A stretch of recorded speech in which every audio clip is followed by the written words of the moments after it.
वैदिक astrology zero to basic video 2, 360 degrees का खेल, द सेलेस्टियल सर्कल। इस वीडियो में हम सीखेंगे। पिछले वीडियो में हमने जाना कि ज्योतिष क्या है, इसकी 3 शाखाएं क्या हैं और इसका इतिहास कितना प्राचीन है। अब असली यात्रा शुरू होती है। ज्योतिष में सबसे पहला प्रश्न यह है, ग्रह आकाश में कहाँ है? सूर्य किस स्थान पर है? चंद्रमा कहाँ है? मंगल कहाँ है? लेकिन आकाश तो विशाल है, चारों ओर फैला हुआ। ऊपर नीचे दाएं बाएं कहीं भी देखो, आकाश ही आकाश है। तो किसी ग्रह की स्थिति बताने के लिए हमें एक व्यवस्था चाहिए, एक निर्देशांक प्रणाली, एक तरीका जिससे हम कह सकें कि ये ग्रह ठीक इस बिंदु पर है। और वो व्यवस्था है 360 डिग्री का चक्र। आज हम इसी को समझेंगे। अब एक महत्वपूर्ण बात समझिए। हम सब जानते हैं कि पृथ्वी सूर्य के चारों ओर घूमती है। ये सूर्य केंद्रीय मॉडल है। लेकिन ज्योतिष में हम भूकेंद्रीय दृष्टिकोण अपनाते हैं, यानी पृथ्वी को केंद्र मानकर देखते हैं। इसका कारण बहुत सरल है। ज्योतिष ये पूछता है, पृथ्वी पर खड़े व्यक्ति को उसके जन्म के समय आकाश कैसा दिखा? ग्रह उसकी दृष्टि से कहाँ थे? ये प्रश्न प्रेक्षक यानी देखने वाले के दृष्टिकोण से है। जब आप रात को बाहर खड़े होकर आकाश देखते हैं तो आपको सूर्य, चंद्रमा और ग्रह एक विशाल गोले पर चलते हुए दिखते हैं। आप पृथ्वी पर खड़े हैं और आपके चारों ओर एक काल्पनिक गोला है जिसे खगोलीय गोला कहते हैं। सब ग्रह और तारे इसी गोले पर प्रक्षेपित होते हैं। ये ठीक वैसा ही है जैसे आप किसी तारामंडल प्लैनेटेरियम में बैठे हों। आप केंद्र में हैं और चारों ओर गुंबद पर तारे और ग्रह दिख रहे हैं। ज्योतिष इसी गुंबद का नक्शा बनाता है। तो याद रखिए, ज्योतिष में पृथ्वी केंद्र है और हम देखते हैं कि पृथ्वी से ग्रह कहाँ दिखाई देते हैं। ये कोई वैज्ञानिक त्रुटि नहीं है, ये एक प्रेक्षण दृष्टिकोण है और प्रेक्षण के लिए ये पूर्णतः वैध है। अब इस विशाल खगोलीय गोले पर ग्रह कहीं भी नहीं घूमते, वो एक निश्चित पट्टी में चलते हैं और इस पट्टी को समझना बहुत जरूरी है।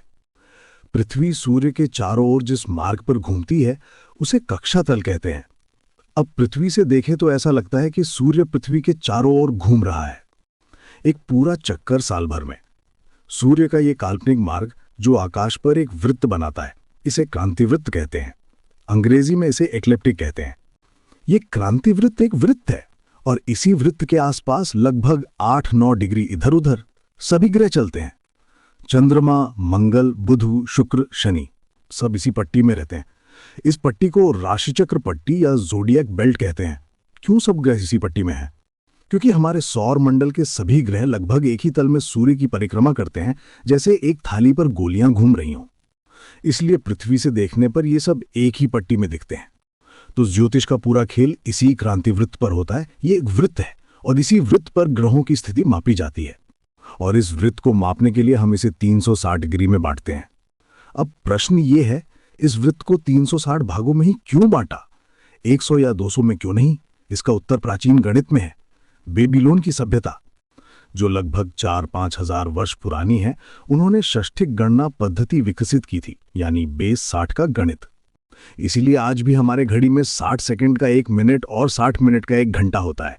ये उसी परंपरा से आया है। 360 संख्या इसलिए चुनी गई क्योंकि ये अत्यंत विभाज्य है। 360 को अब 2, 3, 4, 5, 6, 8, 9, 10, 12, 15, 18, 20, 24, 30, 36, 40, 45, 60, 72, 90, 120, 180 इतनी संख्याओं से भाग दे सकते हैं। गणना के लिए यह अत्यंत सुविधाजनक है। और एक सुंदर संयोग ये भी है, सूर्य प्रतिदिन आकाश में लगभग 1 डिग्री आगे बढ़ता है। साल में लगभग 365 दिन होते हैं और वृत्त में 360 डिग्री, ये लगभग बराबर हैं। तो 1 डिग्री लगभग 1 दिन की सूर्य गति के बराबर है। ये प्रकृति का अद्भुत सामंजस्य है। अब 360 डिग्री तो मोटा विभाजन है, लेकिन ग्रहों की स्थिति और भी सूक्ष्मता से मापनी पड़ती है। इसके लिए 1 डिग्री को और छोटे भागों में बांटा जाता है। ये ठीक वैसा ही है जैसे समय मापते हैं। जैसे 1 घंटे में 60 मिनट होते हैं और 1 मिनट में 60 सेकंड, ठीक उसी तरह आकाश की माप में भी काम होता है। एक पूर्ण वृत्त 360 अंश, इसे डिग्री कहते हैं और चिन्ह है ये छोटा गोला, डिग्रीज। एक अंश 60 कला, इसे मिनट कहते हैं और चिन्ह है एक छोटी रेखा, एक छोटी रेखा। ध्यान दीजिए, ये समय का मिनट नहीं है, ये कोण का मिनट है, जिसे आर्क मिनट कहते हैं। एक कला 60 विकला, इसे सेकंड कहते हैं और चिन्ह है 2 छोटी रेखाएं, इसे आर्क सेकंड कहते हैं। संस्कृत में इन्हें अंश, कला और विकला कहते हैं। तो जब हम कहते हैं कि मंगल 15 अंश 23 कला 45 विकला पर है, तो इसे ऐसे लिखते हैं 15 डिग्री 23 45। ये बिल्कुल सटीक स्थिति है।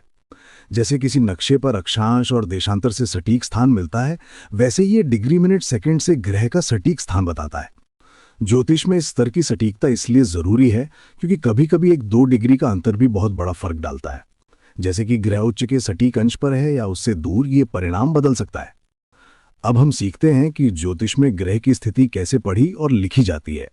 जब कोई कहता है मंगल 15 डिग्री 23 मेष में है, तो इसका अर्थ क्या है? इसमें 3 जानकारी हैं। पहली, ग्रह कौन सा है मंगल।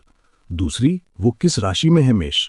और तीसरी, उस राशि के भीतर वो कितनी डिग्री पर है 15 अंश 23 कला।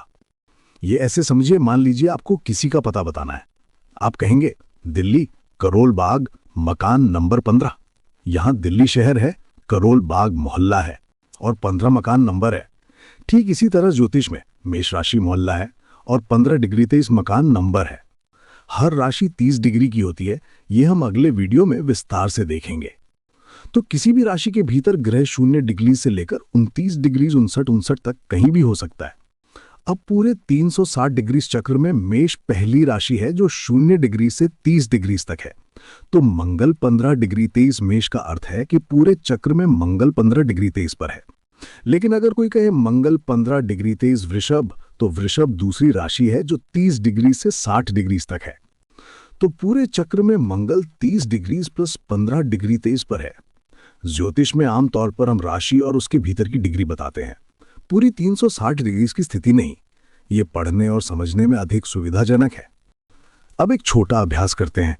एक वृत्त बनाइए कागज पर या मन में। ये 360 डिग्री का है। सबसे ऊपर या दाईं ओर 0 डिग्री का बिंदु अंकित कीजिए। यहीं से सब शुरू होता है। अब दक्षिणावर्त यानी घड़ी की सुइयों की दिशा में चलिए। 90 डिग्री, 180 डिग्री, 270 डिग्री और वापस 360 डिग्री जो 0 डिग्री है। इस वृत्त को अब 12 बराबर भागों में बांटिए, हर भाग 30 डिग्री का। ये 12 भाग ही 12 राशियां हैं। पहला भाग 0 डिग्री से 30 डिग्री, ये मेष है। दूसरा 30 डिग्री से 60 डिग्री वृषभ। तीसरा 60 डिग्री से 90 डिग्री मिथुन, और ऐसे ही आगे। अगर आपने ये वृत्त बना लिया तो आपने अभी अभी ज्योतिष का सबसे मूलभूत ढांचा अपने हाथों से बना लिया है। बधाई।